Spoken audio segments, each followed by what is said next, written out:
Hello YouTube, welcome to this impromptu discussion video. Cozy up by the fire here and we can talk more about Mass Effect, because that's what we're here to do today.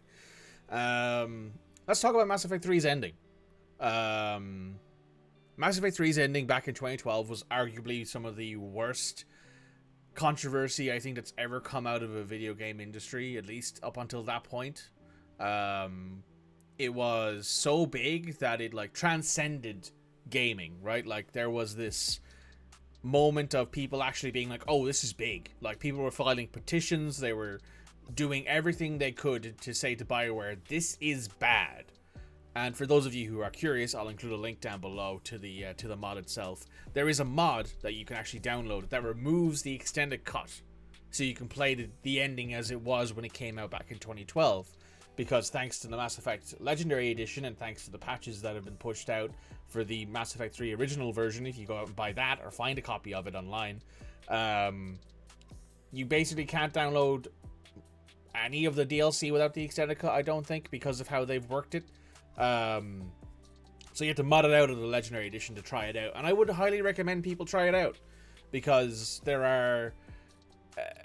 the extended cut turned the ending of Mass Effect 3 from like a 4 or a 3 to like a 7, maybe an 8, because it like includes this actual like conglomeration of what happens to the characters at the end of the game, right? Like without the extended cut, you wouldn't know what happened to Jack, you wouldn't know what happened to Samara, to Rex, to Grunt, to Garrus, to anybody. You wouldn't know what happened to anyone, because the ending is basically, back then, it's the Mass Effect relays explode. Like full on, like full on Arrival style, the relays are turned into dust. And my assumption, as everyone's was at the time, was we literally did that during a DLC in Mass Effect 2, and it killed everyone in the sector because of the supernova style explosion. And people went, okay, so that just wouldn't work. Everyone's dead, no matter what, basically, at that point. Shepard's choice kills everybody. That's basically what happens then in that ending, because the Mass Effect relays explode and the supernova kills everybody, and the entire galaxy's wiped clean of life, and it's a fresh start for whoever comes around, and blah blah blah blah. They fixed that. They stopped the relays from actively just turning into like nuclear dust, and they made them, instead of having them explode in a way that they would kill everything in the galaxy, they have them break, which, okay, fair enough. Means that at the very least you can kind of get around the fact that they are doing this to fix, quote unquote, the ending. It's an unfortunate case of, I think Mass Effect 3 was pushed out the door about a year probably before it should have been. Because that lore had already been put into canon, otherwise the Batarians wouldn't be so mad. Exactly. If Shepard hadn't done that exact thing, hadn't blown up a relay, and had it kill 350, 400,000 Batarians, we would go, oh, okay, so we're going to have to resort to FTL travel from now on. So that means that we're no longer going to be able to, like, dart across the galaxy in a few days, basically, right? It would slow everything down, which would be bad for a lot of people, let's be fair, but it wouldn't be insurmountable. But that lore has already been integrated in Mass Effect, right? Like, because lore changes all the time, but it's difficult to change lore when it's such a small gap between that happening. Like, changing lore from a game that's in the 90s or in the 80s, or changing lore from like a book that's in the 60s or 70s, or changing lore from whatever it may be that came out 100 years ago, or maybe even less than that, is whatever, as far as I'm concerned. But if it's like, last year this thing came out and you're changing it, I'm like, okay, then you're probably not keeping track of your own lore or your own writing, which is just bad writing, flatly. What else is there about that ending? Oh yeah, so I actively have sitting on my desk over there. I'm actually gonna pick it up over here. Let me just move some stuff out of the way. Not that one. This one. This slightly worn down looking notepad has my Mass Effect campaign notes in it, and in here I have Uh, where is it? There's a story ending according to me. Because I want people to sit at the table and I'm going to tell them, listen, we're not going to argue about specifics about the ending. I am the GM. I am creating this world. Well, I am facilitating this world for you. I am going to tell you where people are, what's happening, and where we are in this lore, right? Because I choose the destroy ending, quite obviously. And certain people might disagree with that, and I go, okay, that's fine, you can disagree with that, but here, if you're playing in my game with me, this is the ending I've chosen, and this is the lore, and this is the background for it, right? Because in my mind, the Star Child says that you can basically fix everything, like, with minimal effort. So, like, the Citadel can be fixed, the relays can be fixed. That means the Geth and Edie and everybody else are not actually that broken that they can't be fixed, right? Because he doesn't say that if he was to say that everything will be destroyed and nothing will be able to be fixed, like that's a bit of lore that if they included, if they were like, if the Star Child said the synthetics you call Geth and the synthetic you call Edie will be destroyed and you will never be able to recreate them again, then I might reconsider destroy, honestly. But in my mind, I think that the fact that the Star Child doesn't say that they don't actually explicitly say that, you know, the technology that you rely on will be broken but not beyond repair. As far as I'm concerned, if we can repair a mass relay, we can fix the Geth, fix Edie. You know, we have the knowledge of the Geth. We have the knowledge of how Edie was created. We can rebuild them. We can fix them. You know, so that's why I don't really think Destroy is as bad as people make it out to be. I know Edie's on the casualty board for the Normandy crew, but that's probably because aside from Tali, nobody else there is so incredibly intelligent when it comes to technology that they could fix Edie, right? But Red asked, and I'll answer this question now. How would they make the ending better? One, you've got to make the ending where you shoot the Star Child actually be a variable. So if you shoot the Star Child, and no matter what, that's the ending is you lose, right? But I think there should be an option wherein if you have so many war assets, if you've done everything right, if you've done everything you can possibly do to build up war assets, and you have like a war asset score of like 12,000, say, right? Then you should be able to maybe not win, but you should be able to be like, the ending should be like the Star Child being like, we have taken significant losses, the Reapers will need time to repair and need time to harvest more life. We will not be able to fulfill our purpose in the next cycle because of this war, you know? And I think that would be like a way to convince people that, okay, Shepard's decision was valid. And then you also show the vault that Liara had set up, right? And that allows the next cycle to win no matter what, basically, right? Because the Reapers have been cut down to size, and the next cycle has more than likely a decent inkling as what they will actually be able to do and find and create according to what that time capsule has been left, right? 2, you have to make Priority Earth so much bigger and so much more grandiose and so much more impactful. Because, like, in the base game, you never see anything other than, like, humans and Turians fighting. You never see Asari fighting. You never see Quarians or Geth or anything like that. The mods that I have fixed that a little bit, but it's still not great.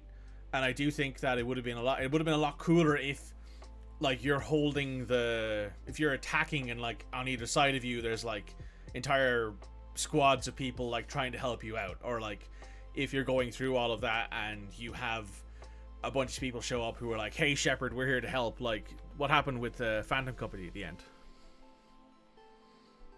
Oh, so we didn't win the cycle, but we gave the next ones a chance. Yes. That's what I would do with the shooting the Star Child, or shooting the Catalyst,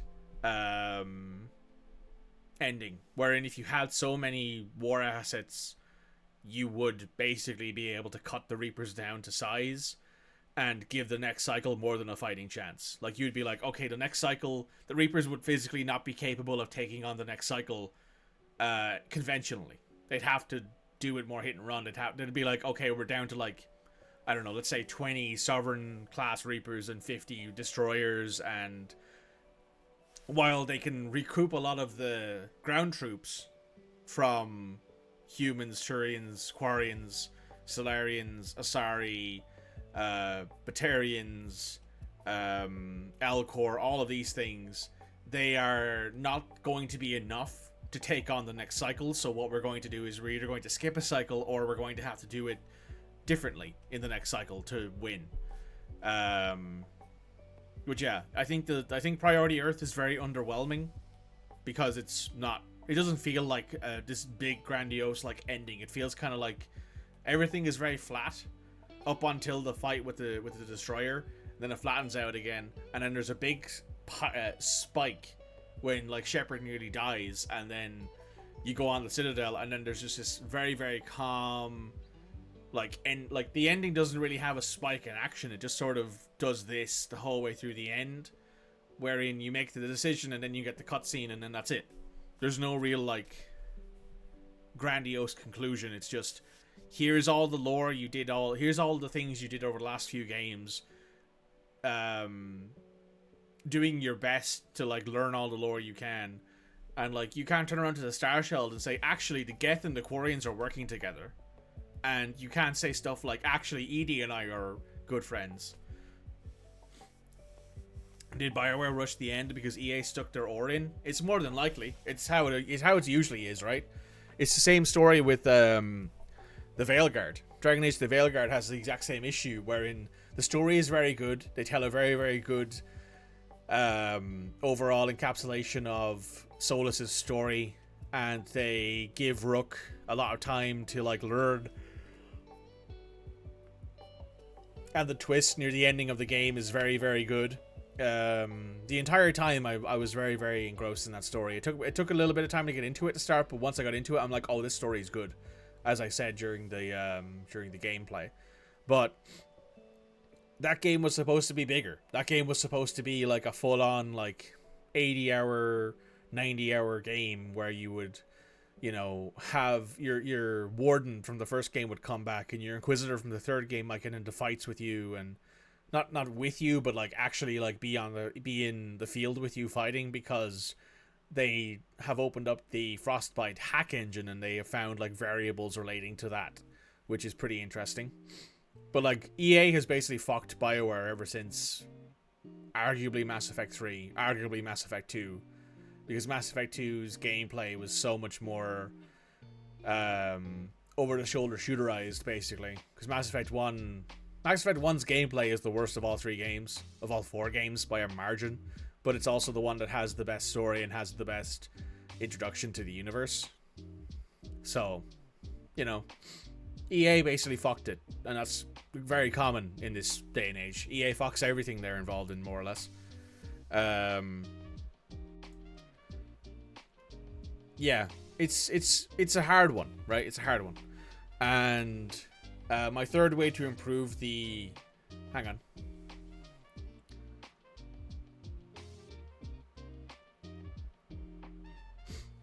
If you remember correctly, there was a lot... there wasn't a concrete story planned. EA's meddling caused a lot of writers and staff to leave the company across the trilogy, which caused the story to be disjointed. Yes.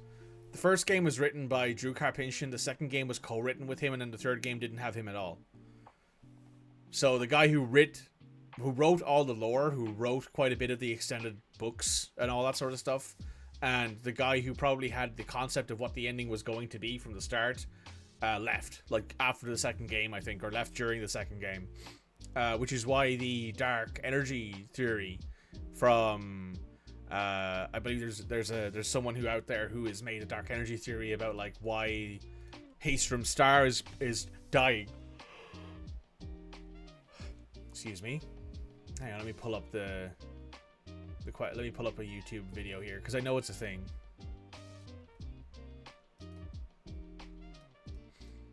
But more or less, initially there was this idea that it wouldn't. The Reapers weren't doing it for the reasons they're doing it for in the extended cut. They're doing it for, they're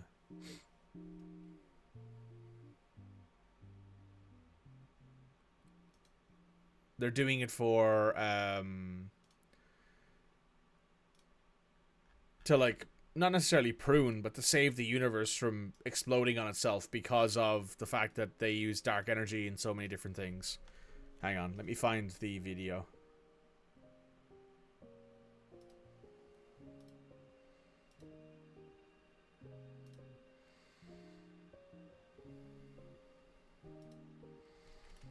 ME3 dark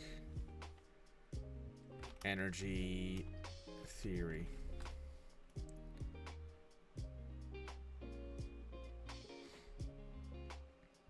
Yeah, so there's a bunch of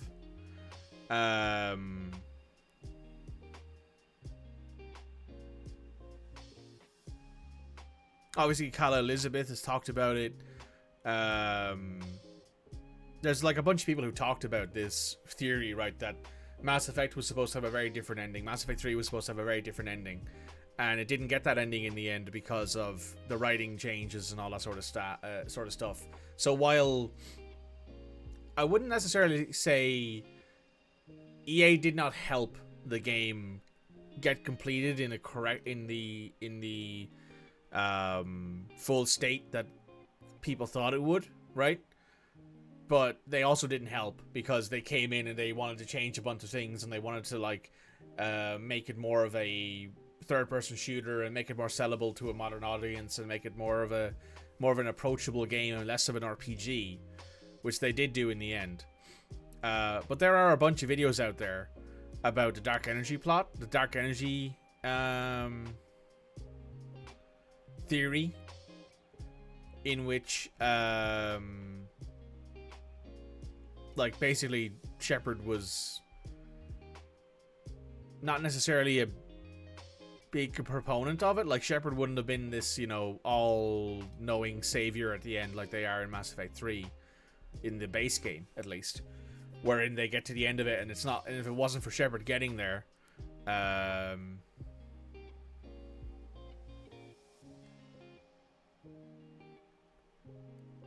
okay, Red has to go. Well, that's no worries.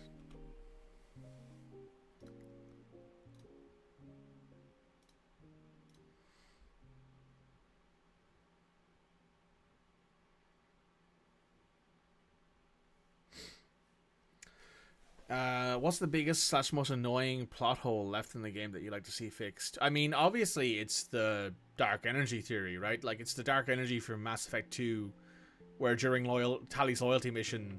Sorry, during Tally's recruitment and then loyalty mission, the fact that Hastrom's star is dying, and it's to do with dark energy, it's never mentioned ever again. There is never any kind of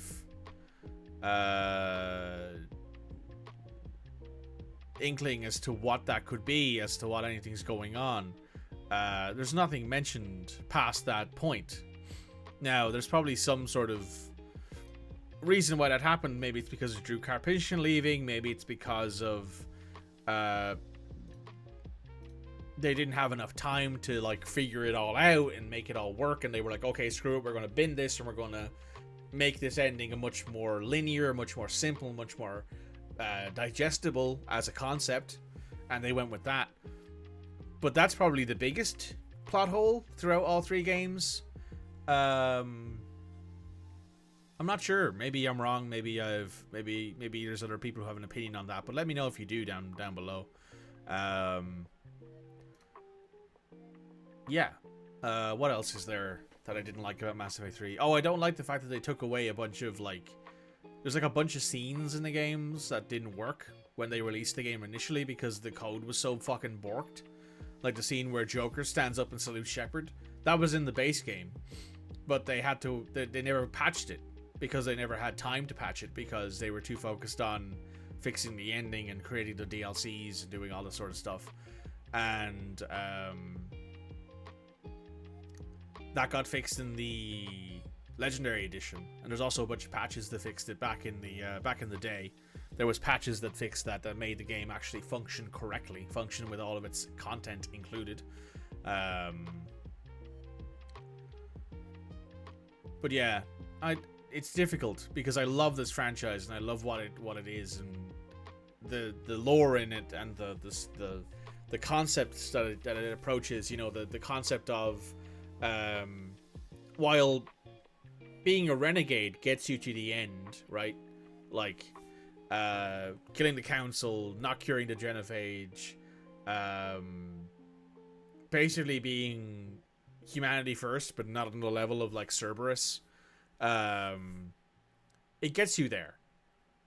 It gets you to the end, right? But it's not nearly as good, I don't think, of a story arc. Like a Renegade Shepherd from beginning to end is a lot less there's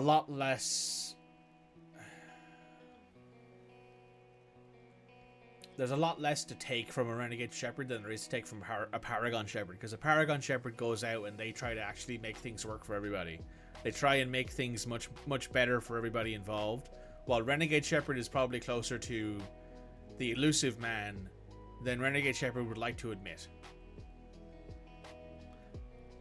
That might be a bit controversial as a take, but you guys let me know down below what you think of that one as well. Is there anything else?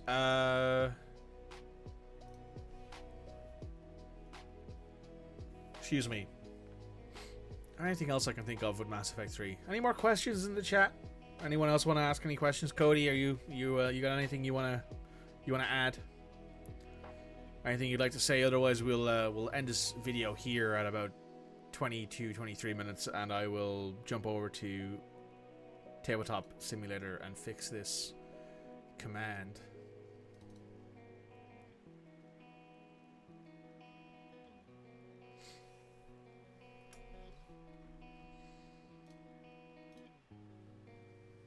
Honestly, you've discussed ME to death for the past decade. I mean, listen, there's no reason to stop now, right?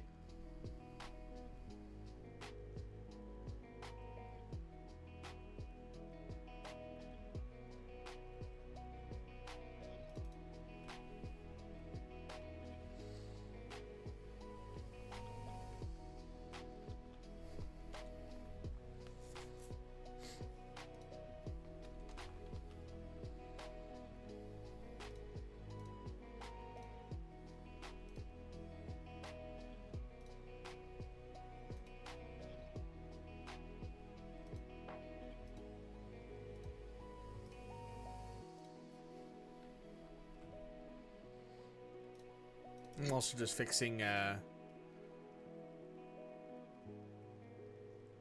No, you're good? Okay. I'm also just fixing that command, because I had it as a chat message and not as a command. Cool. That was my problem with that. Yeah, I think we're good then. Unless someone else in the chat wants to ask a question, or I can think of anything else in the next few minutes. We're going to switch over to TCG Simulator, and we're going to chill out for the rest of the evening, and then we're going to call it. So yeah, let me just move this up here.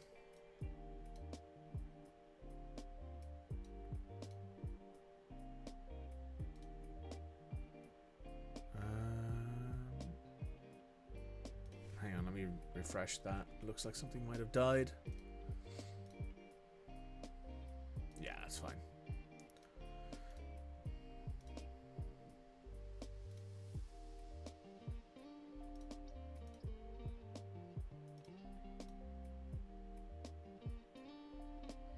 Okay, there's nobody in chat who wants to add anything else, so we're going to call that a day. Anyone down below who wants to leave a comment and wants to talk about this in the future with me, or hell, just wants to talk about this, let me know, because I will. I'll maybe I'll go do a stream on YouTube and we can talk about this over there. But I'll see you guys next time. probably tomorrow for Metaphor, or maybe in the future, because you guys will be going watching this probably on a Saturday. I'll probably upload this on the Saturday after we finish Mass Effect 3. So I'll see you guys then. Bye now.